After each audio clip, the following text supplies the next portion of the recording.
Cet enregistrement a été réalisé par le logiciel, votre PC prend la parole. Témoignage d'un ex-sataniste numéro 3. Ce témoignage est la troisième partie d'une série de 13 numéros.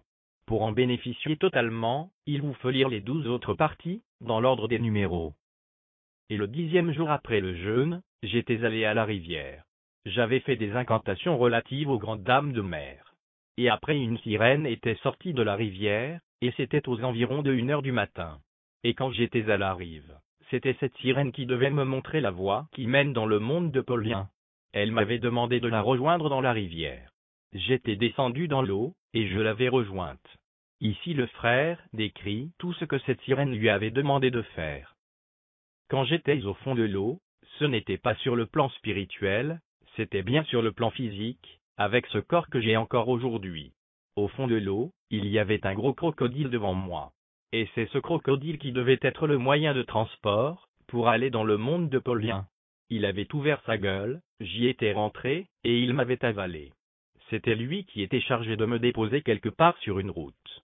Cette route était très belle et asphaltée. Le monde de Lucifer est très beau comparé à ce monde dans lequel nous vivons. Mais, il y a un autre endroit qui est encore plus beau que le monde de Satan. C'est celui que le Seigneur Jésus est allé préparer pour nous. Bien-aimés, ne cherchez pas à vous accrocher à ce monde-ci, car vous risquez de rater l'essentiel. En tant qu'enfants de Dieu, nous sommes dans le monde, mais nous ne sommes pas du monde. Et cet endroit merveilleux, je l'avais vu de mes propres yeux le jour de ma délivrance. Quand le Seigneur Jésus m'avait tiré du monde astral, il m'y avait conduit. C'est pourquoi je me suis dit que pendant que je suis encore sur cette terre, je ferai tout mon possible pour ne pas rater cet endroit merveilleux. Toi aussi, ne cherche pas à t'accrocher à ce monde. Nous ne sommes que des pèlerins sur cette terre. Le lieu qui est prévu pour nous, c'est ce que Jésus a déjà préparé. Alors pendant que j'avançais, je m'étais retrouvé devant une barrière, j'avais présenté le jeton jaune qu'on m'avait donné, et on m'avait fait traverser. Juste quand j'étais de l'autre côté, il y avait une voiture noire qui était venue, alors une portière était ouverte et on m'avait demandé d'entrer. Une fois dans la voiture pendant qu'on évoluait, je regardais l'homme qui me conduisait. Il n'avait ni tête, ni cou. On a évolué avec lui et il m'a conduit chez Hélène. Quand j'étais arrivé, j'avais trouvé 4 femmes identiques, ayant la même morphologie et les mêmes habits, et c'est là que j'avais trouvé Hélène. Une fois que les 3 autres étaient partis, j'avais dit à Hélène, comme tes amis sont partis, c'est le moment de coucher ensemble, et cette femme démoniaque m'a dit, toi et moi, n'avons pas encore fait un mariage, ainsi nous n'avons pas le droit de coucher ensemble, mais bien aimé, cela m'avait beaucoup frappé. C'était un démon qui me le disait. Elle me disait que tant qu'elle et moi n'avions pas conclu un mariage, nous n'avons pas le droit de coucher ensemble. Regardez aujourd'hui ce que les soi-disant chrétiens, fiancés, font. Certains consomment le mariage avant le mariage. C'est de l'impudicité. Et la Bible nous recommande de fuir l'impudicité. Dieu dit, fuyez l'impudicité, car derrière l'impudicité, il y a des conséquences très graves. Quand vous regardez sur mon bras à ce niveau, il y a une cicatrice. Elle n'a pas été causée par un être humain, mais par Lucifer lui-même. Il m'avait blessé, et mon sang était tombé dans un calice. Lorsque le calice était plein, Lucifer a bu mon sang en ma présence. Il m'avait donné 406 démons qui devaient être à mon service. J'ouvre une parenthèse, j'avais 406 démons qui étaient à mon service. Mais le jour où j'ai croisé Jésus, tous les 406 démons ont pris la fuite, et je suis maintenant libre, et aujourd'hui, mon corps est le temple du Saint-Esprit. Toi aussi si tu invoques Jésus, les démons qui te dérangent vont fuir, et te laisser tranquille. Après m'avoir fait cela, mon bras droit était devenu le siège de ma puissance. Je pouvais transporter Lucifer dans mon corps, et il pouvait s'incarner en moi. Quand je marchais, les gens me voyaient, or en réalité, c'est Lucifer qu'ils voyaient. Lucifer est un grand impudique. Quand il était dans mon corps, il me conduisait tout droit vers des autels, et vers les jeunes filles. Et même si c'est moi que les filles voyaient, c'est en réalité avec Lucifer qu'elles couchaient sans le savoir.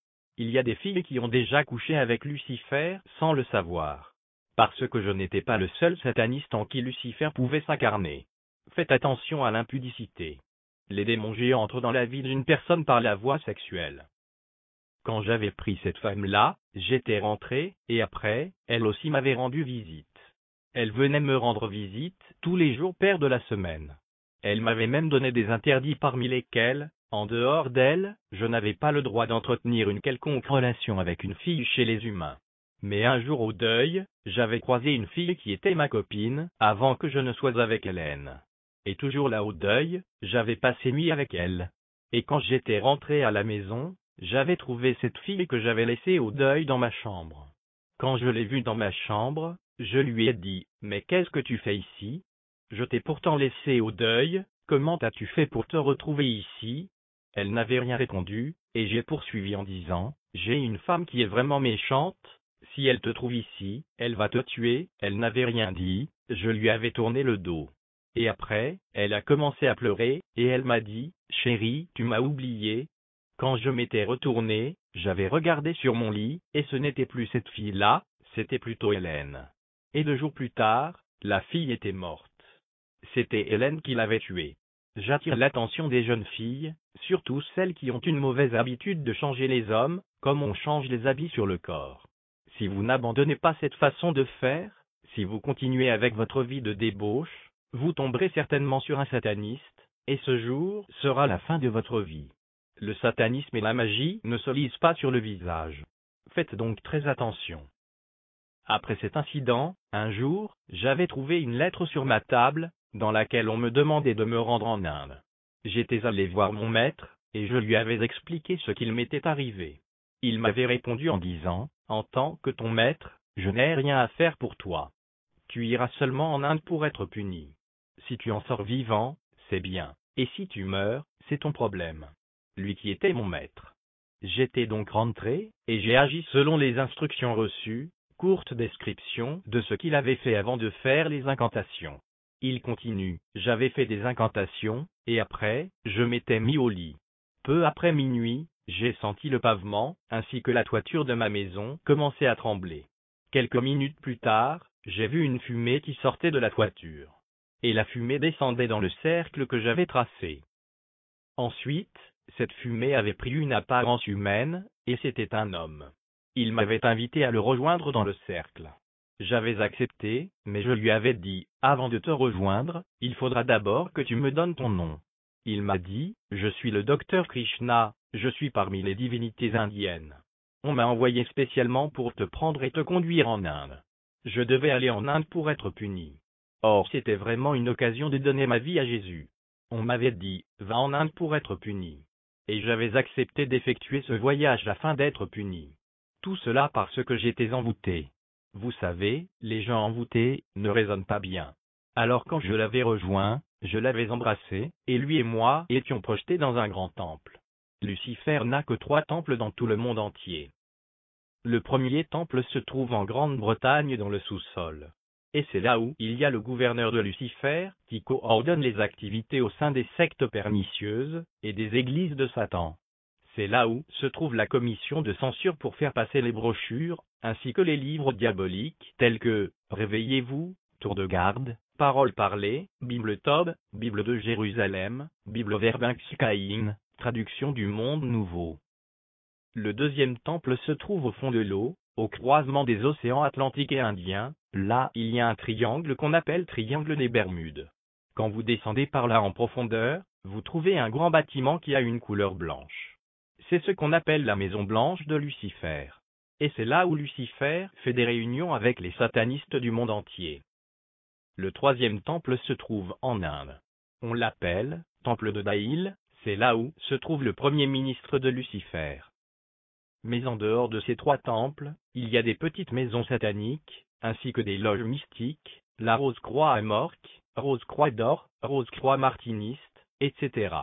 Quand on parle de la Rose-Croix, c'est un ordre mystique qui comporte 7 fraternités différentes.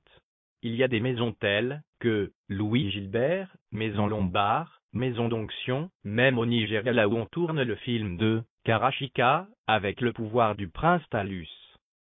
Alors quand j'étais dans ce temple, il y avait plus de 1000 personnes. Là, j'avais rencontré beaucoup d'autorités, parmi lesquelles celles de Mobutu, qui ont travaillé dans le gouvernement de transition. Ici, j'ouvre une parenthèse. Au moment où nous parlons, Mobutu se trouve enchaîné dans le monde astral. Lui qui a travaillé fidèlement pour le diable, se retrouve avec des chaînes et un gros cadenas. Je vous parlerai de l'organisation du monde de Satan, et là, vous saurez ce qui se passe de l'autre côté. Alors quand on m'avait conduit là-bas, on m'avait jeté dans un trou qui avait une profondeur de 200 mètres. Quand j'étais tombé au fond, il y avait une obscurité totale. Et dans ce trou, il y avait des reptiles, des serpents, des scorpions. Toutes ces bêtes avaient comme mission de me mordre. C'est ce qu'on appelle le lieu de torture. Et j'avais l'obligation de garder silence. Je n'avais pas le droit d'ouvrir la bouche, pour manifester les douleurs que je ressentais, car si j'ouvrais la bouche, c'est la mort qui devait s'ensuivre. Et j'y avais passé 5 jours. Et pendant ce temps, à Likasi, mes parents me cherchaient partout. Ils ne savaient même pas où j'étais. Et pourtant, j'étais dans un trou. Le temple en question est un grand temple. Au-devant il y a un grand miroir comme un écran géant. Et à chaque réunion, on doit boire le sang de 500 personnes. Et il y a des satanistes qui sont choisis pour sacrifier les membres de leur famille. Il y avait un papa que je connais bien, même aujourd'hui, il est à Likasi sur l'avenue Rwanda, il était du nombre de ceux-là qui devaient sacrifier les membres de leur famille. Arrivé à son tour, il avait donné le nom de son neveu. Il n'avait donné ni les ongles, ni la salive, ni les cheveux. Il n'avait donné que le nom. Et là, il y avait des servantes qui avaient un vase en or, et elles avaient placé ce vase au bord inférieur du miroir. Il y en avait d'autres qui avaient pour mission d'appeler le nom de ce neveu-là. Et il y en avait un qui avait une épée en or. Il y avait beaucoup de gens. Ils se sont mis à appeler et quelque temps après, le neveu en question avait fait son apparition sur le miroir. Il était la torse nu. Alors l'homme qui avait l'épée avait pointé l'épée sur le miroir au niveau de la poitrine, et l'épée a commencé à entrer. Pendant que l'épée entrait, à cet endroit-là, il y avait du sang qui sortait et tombait dans le vase. Et quand le corps était vidé de tout son sang, l'image avait disparu, mais le sang était resté dans le vase. On a placé cela dans de petites coupes, et les servantes ont commencé à distribuer, et on avait bu. Et après on avait constitué un dossier. On commence d'abord par écrire le nom, et puis, on dit, de quelle façon mourra-t-il. Et après quelque temps on dit, il va mourir par accident. On écrit là-bas, circonstances du décès, accident. On dit, dans combien de temps mourra-t-il? Après quelques minutes on dit, 2 semaines. On avait écrit là-bas 2 semaines. Bien-aimé, quand j'étais rentré à Likasi, j'avais trouvé ce neveu en vie et 2 semaines plus tard, il a été percuté par un véhicule. Je vous ai dit au début, qu'il y a des gens dont on a déjà bu le sang, ils vivent seulement dans le délai, quand le délai expire, c'est la mort qui se concrétise suivant la circonstance que les satanistes ont prévue. Un autre jour, j'étais à Likasi, il y avait un ami à moi qui était catcheur. Il s'était rendu à Mbujimei, et est rentré avec des fétiches. Il voulait se mesurer à moi. Il m'avait rejoint dans le terrain de l'école laïque, et voulait faire des démonstrations. Quand je l'avais regardé, je lui avais dit, « Que veux-tu faire là? Ça, c'est pour les petits enfants. Va t'amuser avec les gens de ton niveau. Lorsque tu rentreras chez toi, tu trouveras tous tes fétiches brûlés. » Il avait nié, et on s'était séparés. Il était allé chez lui, et le soir vers 18h, il était venu chez moi en pleurant. Il me dit, « Effectivement, comme tu me l'as dit, quand je suis rentré chez moi, j'ai trouvé que tous mes fétiches étaient brûlés. » Et il pleurait, et j'étais allé avec lui chez lui. Arrivé chez lui, j'avais fait des incantations, et on avait renouvelé ce qui était détruit. Et quand j'avais fait ça, il était maintenant curieux. Il me dit, « Je reconnais que tu es puissant, et j'ai besoin d'être comme toi. » Je dis, « Ah bon? Comme tu as besoin d'être comme moi, commence d'abord par manger un bébé. Lorsque tu mangeras un bébé, je t'emmènerai avec moi où j'ai toujours l'habitude d'aller. » Alors il a cherché un bébé à manger, sans le trouver. Un jour, il est venu me voir, et m'a dit, « J'ai une fille qui est enceinte, et qui cherche à avorter, parce que le garçon qui l'a engrossée a pris la fuite. » Alors je lui ai demandé le nombre de mois de la grossesse. Il m'a dit, 6 mois. Je lui ai dit, 6 mois, c'est déjà un fœtus. On peut l'utiliser, tu vas le manger, et après on ira ensemble. Et on avait invité la fille chez mon ami. Arrivé là-bas, je lui avais demandé de se déshabiller totalement. Après, je l'avais soumise à un sommeil magnétique, appelé hypnose. Et après, j'avais invoqué un démon qu'on appelle maître mort, cadavre vivant, et à partir de là, j'avais fait sur le corps de la fille une intervention chirurgicale sans bistouri. j'avais enlevé le fœtus, et là, j'avais invoqué un autre démon, le docteur Lang, qui est le chirurgien de l'au-delà. Et j'avais remis tout en ordre, j'avais relevé la fille, et elle était rentrée chez elle sans grossesse. Mais à partir de cette cérémonie-là, même sa fécondité était sacrifiée, j'avais donné cela à Lucifer. Elle est rentrée chez elle sans grossesse, mais stérile. On est resté, j'ai pris le couteau, et j'ai découpé le corps du fœtus. J'ai dit à mon ami, mange. Il a hésité, et je lui ai dit, mais c'est toi qui veux être comme moi. Si réellement, tu veux être comme moi, mange rapidement. Il avait mangé. Et quand il a terminé, je devais maintenant l'inviter chez moi. Quand nous étions chez moi, j'avais invoqué Krishna, et Krishna était venu. Et après nous étions tous trois projetés.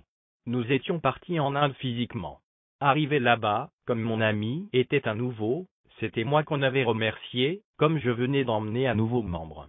Mais on a dit à mon ami, comme tu viens d'adhérer à notre groupe, tu dois d'abord nous donner un être cher dans ta vie. Après quelques minutes, on lui pose la question, et il dit, je donne mon père. On lui demande, pourquoi ton père? Il dit, parce que dans la famille, c'est bien lui qui a déjà vécu pendant beaucoup de temps. Et après, comme d'habitude, il a donné le nom de son papa. Ceux qui étaient chargés d'appeler ont commencé à appeler. Ils ont appelé ce papa, mais le miroir était tel qu'il était. Ils ont tellement appelé qu'ils s'étaient même fatigués, mais le miroir était resté intact. Alors on s'est demandé, pourquoi ça, pourquoi? On pose la question à mon ami, on lui dit, mais, ton papa, est-il membre d'une société secrète? Est-ce qu'il est membre d'une maison mystique? Il dit, non. Mon père ne connaît rien de la sorcellerie, il ne connaît même pas la magie. Alors qui est-il? Il dit, mon père, c'est juste un ancien de l'Église. On dit, un ancien de l'Église? Donc c'est un chrétien? Alors lorsque nous étions là, quand on disait qu'on avait affaire à un chrétien, on faisait tout, parce que si un sataniste parvient à capturer un chrétien, Lucifer lui donne beaucoup d'argent. Pour tuer un seul chrétien, Lucifer est capable de tuer même 1000 païens.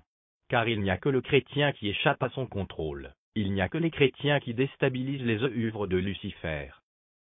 Alors on a commencé à appeler, et cette fois-là on nous a dit, au lieu que ce soit seulement les gens chargés d'appel qui puissent appeler, nous devons tous nous joindre à eux. Nous étions maintenant obligés, tous, plus de 1000, d'appeler le nom d'un seul papa. Alors on a commencé à appeler. Nous avons beaucoup appelé, mais le miroir était tel qu'il était. Alors comme on continuait à appeler, au lieu que ce papa apparaisse sur notre miroir, il y avait juste une croix. Et comme on continuait d'appeler, sur la croix, il y avait le sang. Et quand le sang a commencé à couler, le miroir s'est brisé, et nous tous qui étions là, étions tous projetés par terre. Alors quand on s'était relevé, tout le monde disait à mon ami, ce qui vient de nous arriver ici, c'est à cause de toi. Je ne sais même pas s'ils ont déjà remplacé ce miroir-là. Alors on condamnait mon ami. On avait pris un poison, on le lui a remis, et on lui a dit, cette fois-ci ton papa, qu'il le veuille ou pas, il va mourir. On a donné le poison à mon ami, et on m'a dit, comme c'est toi qui as emmené ce type ici, tu iras avec lui pour contrôler l'évolution de cette opération, qui consiste à empoisonner ce papa. De retour à Likasi, nous étions partis chez mon ami, c'était au Kandak. Arrivé là, on nous avait servi à manger. On a mangé et après, la maman et les autres étaient sortis. Nous étions restés au salon, et sur la grande table, il y avait le repas du papa. Le papa était encore au boulot. Nous n'étions qu'à deux, et quand on avait placé le repas, mon ami avait pris le poison. Je voyais cela de mes propres yeux. Il est allé, et l'a mis dans les condiments de son père. Et vers 17 heures son père était arrivé, et nous avait salués avec joie. Il était entré dans sa chambre, il a changé les habits, et il est rentré au salon. Il s'était mis à table, avant de manger, il a prié. Quand il a prié, il a cité le nom de Jésus. Et là où nous étions, nous disions, aujourd'hui, ce Jésus-là, il n'y aura rien, il mourra aujourd'hui. Le papa a commencé à manger. Et ce jour-là, il avait tout mangé, et le foufou, et les condiments. Même au moment où je vous parle, ce papa est encore en vie à Likasi, et il travaille à la Gécamine même aujourd'hui. Alors comme on avait donné à mon ami un délai d'1 semaine, quand le délai avait expiré, on l'avait frappé par les esprits de mort. Moi j'étais du côté du quartier, Camponté, et à partir de là, on m'avait contacté, et on m'avait dit, va l'achever. Bien-aimé, chez le diable, l'amitié n'existe pas, il n'y a que l'hypocrisie. L'amitié, c'est ce qu'on trouve seulement dans le Seigneur Jésus. J'étais allé là-bas, derrière sa maison, il y avait des toilettes. C'était à 19h30. Je m'étais allongé par terre, je m'étais concentré et là, j'avais pris la forme d'un serpent. J'ai commencé à ramper, j'étais entré dans la maison, j'ai trouvé mon ami par terre. Il saignait, le sang sortait de ses narines, par les oreilles, et même par la bouche, et quand j'étais arrivé, je l'avais mordu, j'avais infiltré dans son corps un venin, et j'étais sorti. Arrivé de l'autre côté, j'avais repris la forme humaine et j'étais arrivé à la porte. J'avais frappé, et mon ami avait répondu, et j'étais entré. Arrivé là, je trouve mon ami. Je lui demande, qu'est-ce qui s'est passé? Il me dit, on m'a frappé, et il y a quelques minutes, un serpent est entré et m'a mordu. Et je lui ai demandé, mais, le serpent, où est-il parti? Il me dit, il est parti dans ce coin-là. Alors j'ai ramassé un morceau de bois, et je me suis mis à chercher le serpent. Là c'était le serpent qui cherchait le serpent. Vous savez, bien-aimés, les sorciers, les magiciens, quand il y a un problème, ce sont eux les premiers qui vous diront, allons voir tel féticheur. Sachez que quand on boit le sang, on bloque l'âme dans le monde des ténèbres. Mais la Bible nous dit que si nous marchons dans la chair, nous ne combattons pas selon la chair. Mais les armes avec lesquelles nous combattons sont spirituelles. Ces armes-là sont puissantes par la vertu de Dieu. Avec ces armes, nous sommes capables de descendre dans le monde de Satan, renverser les puissances, et récupérer les âmes dont le sang a déjà été bu, mais dont le délai n'a pas encore expiré. Testament imposé à beaucoup de familles par Satan. Le Seigneur Jésus va changer le testament que Satan t'a imposé. Le diable a déjà imposé un testament négatif à beaucoup de familles. Quand tu analyses bien ta vie, tu te rends compte qu'il y a certaines choses que tes parents ont vécues, et que toi aussi tu vis. Si tu ne fais pas attention, même tes enfants risqueront de vivre ce que tu vis aujourd'hui. Ça, c'est un testament négatif que Satan a déjà imposé à beaucoup de familles. Mais si vous craignez le Seigneur Jésus, il vous fera rentrer dans un nouveau testament différent de celui que le diable vous a imposé. Et si tu t'accroches au Seigneur, sache que le Seigneur Jésus va te rendre le double de ce que tu as perdu. La Bible nous dit dans Colossiens 2h14, il a effacé l'acte dont les ordonnances nous condamnaient, et qui subsistait contre nous, et il l'a détruit en le clouant à la croix. Initiation. Je vais un peu vous parler de la manière dont j'ai été initié dans les pratiques sataniques. Au début, je vous ai dit que j'avais commencé à servir le diable lorsque j'avais l'âge de 2 mois. Ce n'est qu'avec les oreilles spirituelles que l'on peut bien comprendre cela. Quand on vous parle de 2 mois, là vous avez bien affaire à un bébé. Et un bébé de 2 mois ne peut pas de lui-même se rendre chez un féticheur pour chercher à être sorcier. C'est pour vous dire, bien-aimés, que je n'ai pas cherché à être ce que j'étais. Mais nous vivons dans un monde compliqué. Que la grâce du Seigneur Jésus-Christ soit avec vous. Amen.